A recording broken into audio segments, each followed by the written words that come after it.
Normandy, June 1944. The morning fog clings to the hedgerows like smoke from an invisible fire. Dew glistens on shattered branches and the twisted carcasses of farm carts. Somewhere beyond the gray veil, the rumble of engines stirs the still air, deep, uneven, and alive. A German spotter wipes condensation from his field glasses. Through the mist, he catches sight of movement below the hill, silhouettes of American tanks sluggish and low-slung. He smirks. Over the radio, laughter crackles through static. Shermans! Always Shermans. For months, the German crews had called them Tommy Cookers. They believed the hill ahead, steep, muddy, cratered from shellfire, would stop any Allied machine cold. But this morning, something is different. The ground trembles again. One Sherman's tracks bite into the slope, slipping once, then catching. Another follows. Engines roar. Mud sprays like shrapnel. The German laughter fades. The impossible climb has begun. And as those olive-drab silhouettes rise through the smoke, the myth of invincibility starts to die.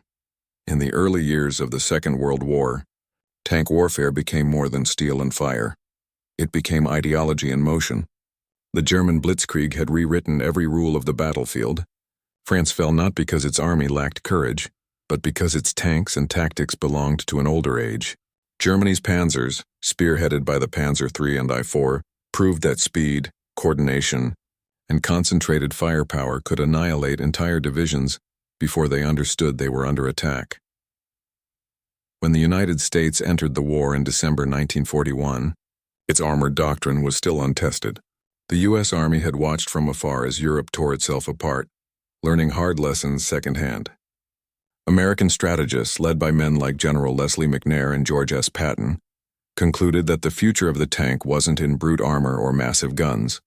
It was in mobility, reliability, and mass production, the power to outnumber and outlast, rather than outgun. From that vision came the M4 Sherman. Rolled out of American factories in 1942, the Sherman was a triumph of industrial design. Its rounded hull, medium weight, and mechanical simplicity meant it could be built by the thousands. It could cross rivers, climb slopes, and keep running even after taking punishment that would cripple other machines. Its 75mm gun was adequate, not spectacular, but it was meant to support infantry and exploit breakthroughs, not to duel in open fields. To the men who built it, the Sherman represented efficiency. To the men who would fight in it, it was a lifeline. But to the Germans, to those who worshipped the roar of tigers and panthers, it became a joke. By 1943, the Wehrmacht's armored divisions were equipped with machines that looked like monsters carved from nightmares. The Tiger Y, with its 80mm gun and armor thick enough to shrug off most Allied shells, was a fortress on tracks. The Panther, newer and faster, combined sloped armor with lethal precision.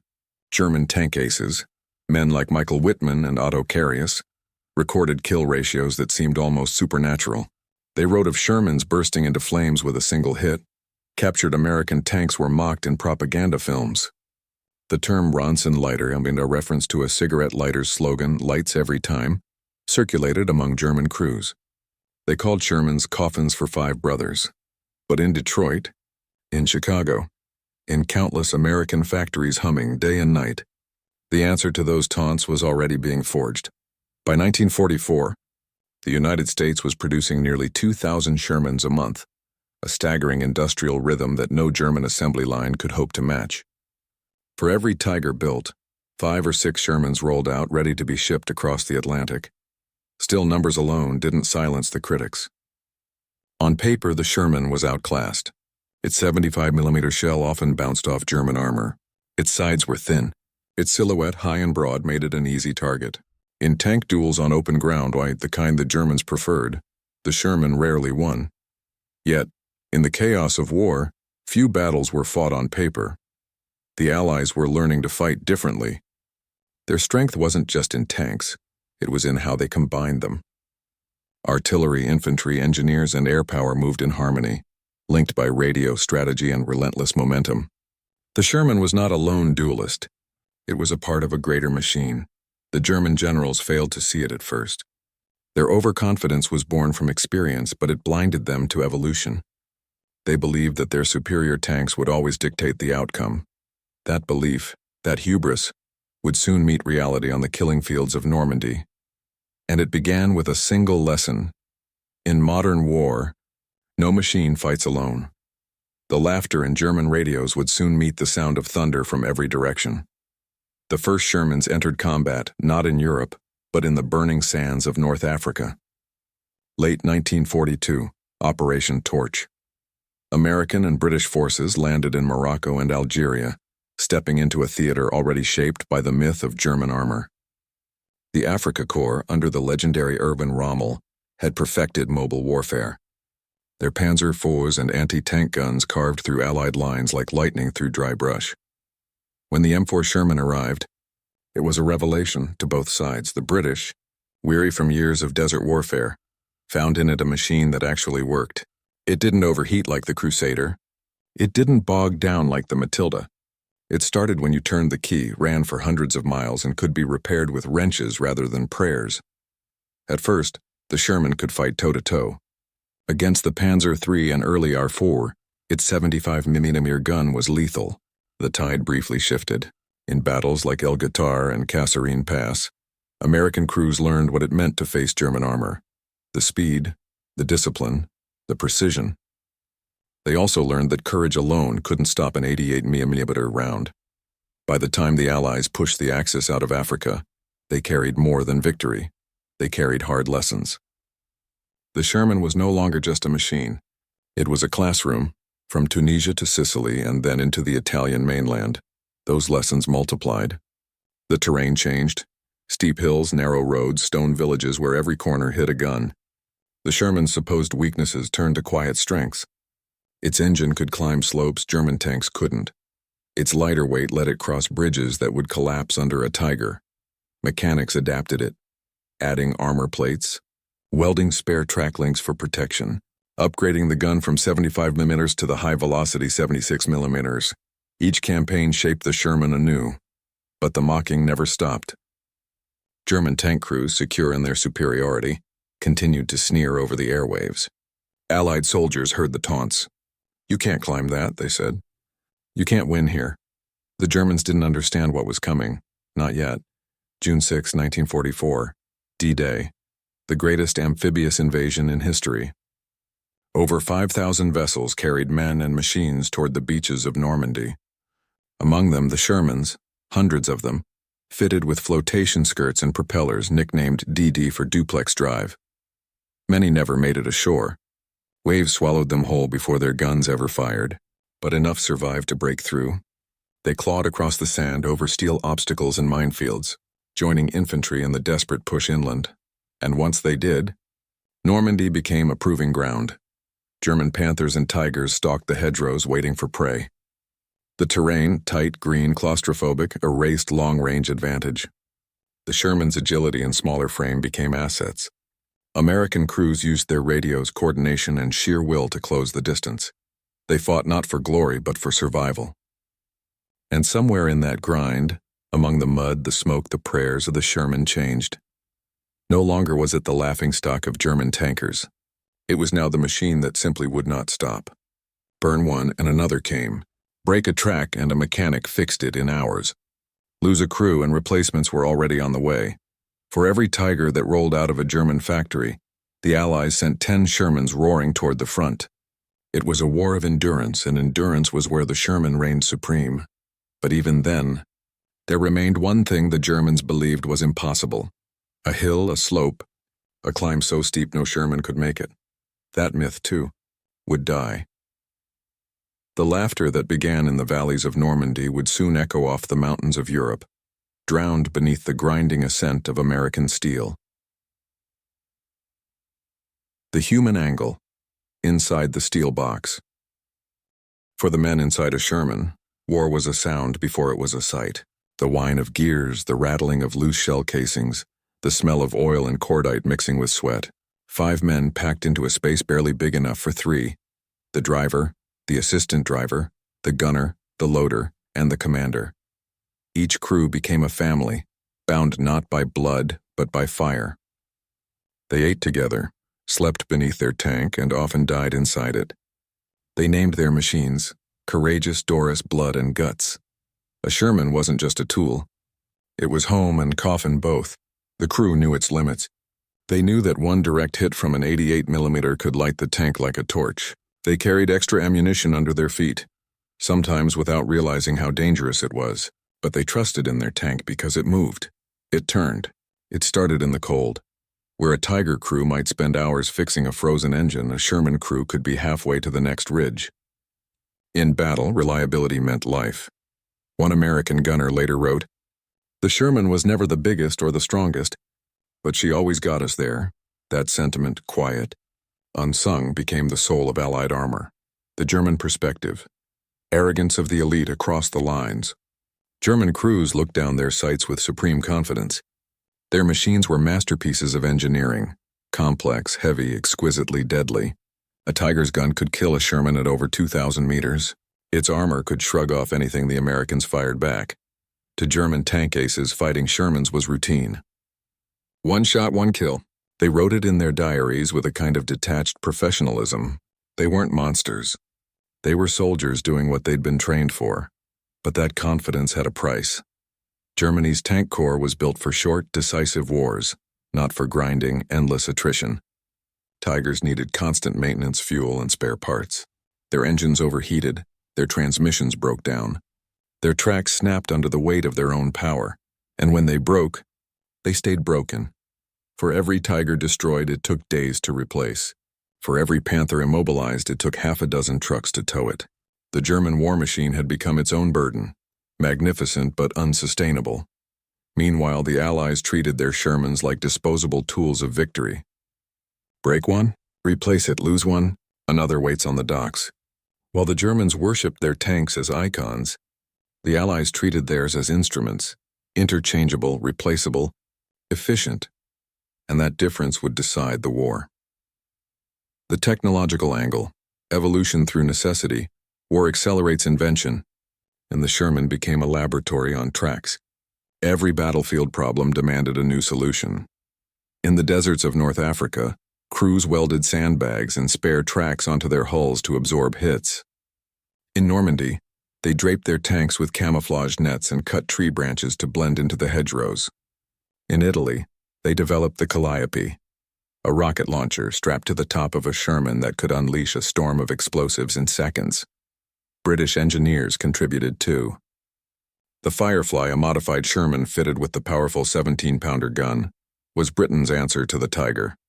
Its shells could punch through even the heaviest German armor. German crews quickly learned to target Fireflies first, identifying them by the longer barrel that protruded past the standard Sherman silhouette.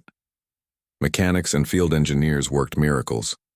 They reinforced armor, tuned engines, and adapted tracks for mud, snow, and stone. Each modification carried the fingerprints of survival, not design room theory, but the creativity of men who refused to die quietly. The Germans built perfection. The Allies built persistence. The Sherman became a paradox, a tank born ordinary that evolved into extraordinary through relentless necessity. Every fight sharpened it. Every failure taught it something new, and every hill, river, and crater it crossed carried the silent proof that adaptability beats arrogance. That truth would come to life soon, on a slope where German crews swore no tank could tread. The tactical angle, the power of coordination. The Allies learned that no tank could fight alone. By 1944, the Sherman was not an isolated weapon. It was part of a living system. Each movement was choreographed. Artillery would soften the ground. Infantry would clear obstacles, and Shermans would advance in synchronized columns, guided by radio networks that the Germans could scarcely match. Where German tank units often acted independently, relying on ace commanders to dictate the flow of battle, Allied tank companies moved like chess pieces on a grander board. Each Sherman knew its role, one suppressing, one flanking, one supporting infantry. When a Tiger appeared, dozens of radios would crackle with reports. Its position, its direction, its weakness. Within minutes, air units might be called in, Yabos, fighter bombers, screaming overhead to finish what the Shermans began. This coordination turned every engagement into a trap for German arrogance. On paper, one Tiger could kill 5 Shermans. But in practice, those 5 Shermans would call artillery, maneuver through terrain, and turn that Tiger into a burning husk. It wasn't just the tank. It was the orchestra, and in that orchestra the Sherman was the heartbeat, the psychological angle, fear, courage, and the myth of the inferior. Tank for Allied crews, fear was a daily companion. Every man knew the statistics. Every man had seen a Sherman ignite in seconds after a direct hit. Yet they climbed inside again and again. Courage in that world wasn't about glory. It was about showing up anyway. German propaganda reinforced the myth of Sherman inferiority. Posters, leaflets, and intercepted broadcasts spoke of flaming American coffins. Yet morale among Allied crews rarely broke. They trusted in numbers and teamwork, in the endless supply chain that meant there would always be another tank, another chance. Psychologically, the Germans began to face a different kind of fear, the fear of inevitability. For every destroyed Sherman, another appeared. For every position taken, another wave followed. Their own tanks, though mightier, were too few and too fragile. By the late summer of 1944, whispers ran through German units. They never stopped coming. That shift, from laughter to disbelief, was the moment when superiority turned into dread. The leadership angle. Commanders who understood the machine they lied. Sherman's success was not only industrial or tactical, it was philosophical. Commanders like General George S. Patton understood what the Sherman was and, more importantly, what it wasn't. Patton never saw it as a duelist. He saw it as a weapon of speed, momentum, and exploitation. His mantra, attack and keep attacking, aligned perfectly with the Sherman's strengths. Fast, reliable, easy to repair, it could move where others stalled. In contrast, Field Marshal Montgomery used his Shermans differently. As methodical tools of combined arms, grinding through defenses with calculated pressure, his insistence on preparation and overwhelming force ensured fewer wasted lives. Even among lower ranks, leadership mattered. A Sherman commander had seconds to decide whether to charge, retreat, or flank. Training emphasized initiative, a crucial contrast to the rigid hierarchy of the German system. This flexibility made every American platoon capable of acting on instinct. If one tank went down, the others didn't freeze. They adapted. And adaptation in war is victory wearing different clothes. The moral angle, the machine that carried humanity. It's easy to talk about tanks as steel and numbers. But every Sherman carried something more, humanity itself. Inside those cramped hulls sat men from farms, cities, factories, all welded together by duty. They didn't laugh at the enemy. They didn't see glory in fire. They just kept moving forward, through hedgerows, across rivers, up impossible slopes, because someone had to. The Sherman, for all its flaws, represented that human spirit.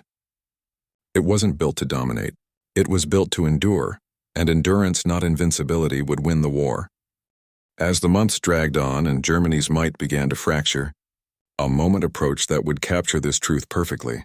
A climb that defied physics, defied expectations, and silenced the laughter of those who once mocked it. A hill, a Sherman, and a lesson carved in mud and steel. It was July 1944. The fields of Normandy were no longer green. They were churned into mud and blood, littered with burnt-out wrecks and shell craters that filled with rain. The hedgerow country, Bocage, had become a nightmare for tank crews. Every lane was a trap, every corner a potential ambush. The German 88s ruled the open ground, waiting like coiled serpents for the faintest movement of a Sherman turret. At dawn on July 10th, the fog hung thick over the slopes near Hill 112, southwest of Caen. The British 43rd Wessex Division prepared to assault it, a hill that dominated the countryside for miles. Whoever held it could command the approaches to the city and the road to Falaise. German defenders, including the elite 12th SS Panzer Division Hitlerjugend, were dug in deep, supported by Panthers, Tigers, and anti-tank guns. They said no tank could climb Hill 112. Too steep, too exposed, too suicidal. The first waves of infantry moved forward, swallowed by smoke and shrapnel. Behind them, engines roared. The Shermans of the 7th Royal Tank Regiment and supporting American units rolled into position. Their commanders knew the odds. The hill's incline was a death sentence. Every rise would expose their bellies to the waiting guns above. And yet they went. Mud sprayed as treads bit into the slope. One tank slipped sideways, recovered, then climbed again. Another was hit, turret torn open like a can. Still the column pressed on. Through the fog, shapes emerged. Shermans clawing upward, refusing to stop. German gunners shouted in disbelief. Their optics tracked the tanks, firing again and again. But each time one fell, another took its place. The radios crackled with confusion. Sie kommen weiter. Sie steigen hinauf. They're still coming. They're climbing. Above the smoke, the first Sherman crested the ridge. Its gun fired point blank at a Panther, the shell ricocheting but throwing sparks across the enemy hull. Seconds later, another Sherman joined it, then another. For the first time, Allied armor held the summit of Hill 112. The German lines wavered. Counterattacks came in waves, Tigers lumbering through smoke to reclaim the high ground. One German ace, Obersturmführer Rudolf von Ribbentrop, lead his Panthers in a desperate charge. They fought yard by yard, turning the ridge into an inferno. By nightfall, the hill had changed hands 3 times. The earth was scorched, trees burned to black skeletons, and the air reeked of oil and death. Of the Shermans that began the climb, most were gone, blackened hulks still smoldering. But something far greater had survived. The myth had cracked. Reports from German officers mentioned disbelief. The Shermans had done the impossible.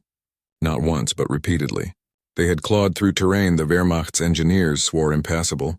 The laughter stopped. In its place came a realization. The Allies' strength was not in the tank's steel, but in the will that drove it. Hill 112 became a symbol, not of victory, and it would remain contested for weeks, but of defiance. It was proof that courage, numbers, and sheer determination could drag even an inferior machine to triumph. As the summer wore on, that same spirit carried across Europe, from the cliffs of Normandy to the forests of the Ardennes and the mountain passes of Italy. Shermans climbed where logic said they couldn't, crossed rivers under fire, and punched through enemy lines that once looked untouchable. The German war machine, magnificent and over-engineered, began to stall. Its perfection became its prison. And as the Shermans reached higher, both literally and symbolically, the world saw the shift in the moment when laughter turned to silence. The hill that was said to be impossible had been climbed, and the men who climbed it, ordinary, exhausted, uncelebrated, had rewritten the story of the war. The battle for Hill 112 had been only one hill among thousands, but for those who fought it, it was the axis on which belief turned. The myth of invincibility, once embodied in the tiger and panther, began to crumble. In the weeks that followed, the German army withdrew southward toward Falaise. The Allies, now confident in their armor and their doctrine, pushed harder. Shermans led the way through the shattered villages and rolling fields of France. Their commanders had learned to use terrain not as a barrier but as a weapon. The new mantra spread through Allied lines. Don't fight the tiger head-on. Make it move. Patton's Third Army, unleashed across the French countryside in late July, demonstrated what the Sherman was truly built for. Instead of slugging matches, his tank columns became avalanches of movement, sweeping through gaps, encircling enemy pockets, cutting off supplies. German tanks that once seemed invincible were now trapped, immobile, starved of fuel. In one engagement near Argentan, a battalion of Shermans maneuvered around a ridge that German spotters had deemed impassable. By the time the defenders realized their mistake, the Shermans were already firing down into their flanks. German crews abandoned their tanks rather than be encircled. The laughter that once echoed over the radio was gone. In its place came disbelief. Allied intelligence intercepted transmissions filled with urgency, even fear. Commanders complained of waves of American armor appearing from impossible directions. It wasn't sorcery. It was the Sherman's gift of movement, its ability to go where the enemy least expected.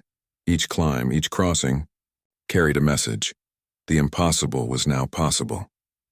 By autumn, that message reached the forests of the Ardennes, December 1944, the Battle of the Bulge, Germany's last great gamble. In the snow-choked woods of Belgium and Luxembourg, the Wehrmacht threw its remaining strength into one desperate counterattack. Panther and Tiger tanks rolled through the mist once more, their black crosses gleaming in the pale winter sun. For a moment, history seemed to rewind. American lines broke, supply routes collapsed, and the Shermans, old, undergunned, battle-scarred, once again faced the monsters of German steel. In the town of Bastogne, surrounded and freezing, the 10th Armored Division held the line. Shermans fought not for ground but for time. Their engines groaned in the cold. Their shells bounced off Panther armor like stones, yet they refused to yield. When the skies finally cleared, Allied aircraft roared overhead, pounding the German columns that had once seemed unstoppable. Shermans advanced behind the bombardment, climbing snowy ridges to flank the enemy. At Sels, a German Tiger was found abandoned, engine frozen, fuel gone, its crew vanished.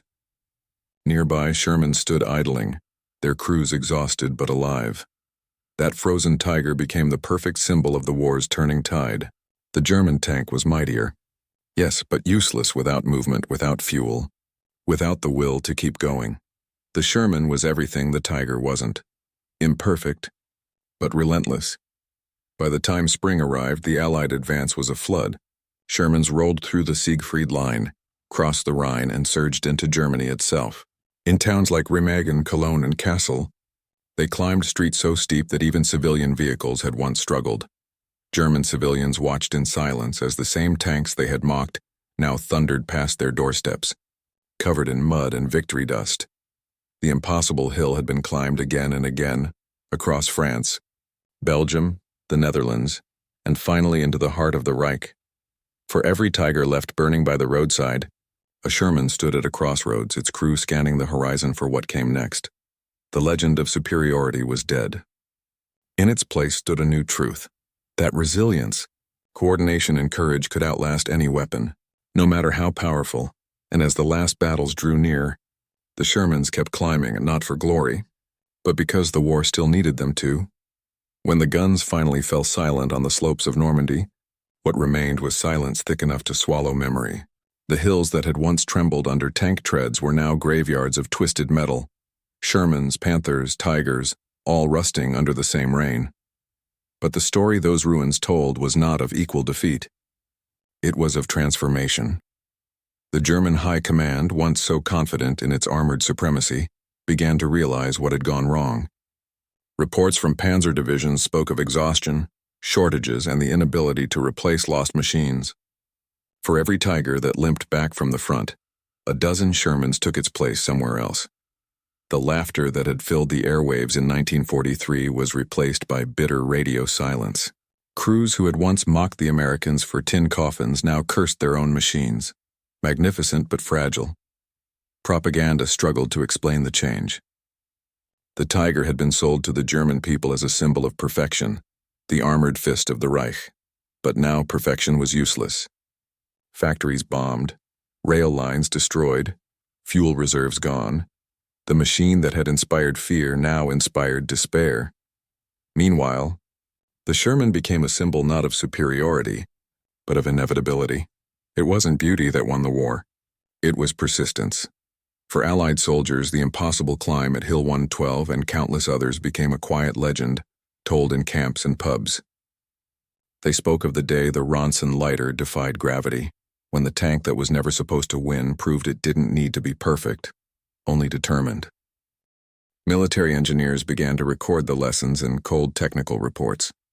The conclusion was clear. Simplicity beats sophistication when war stretches across continents.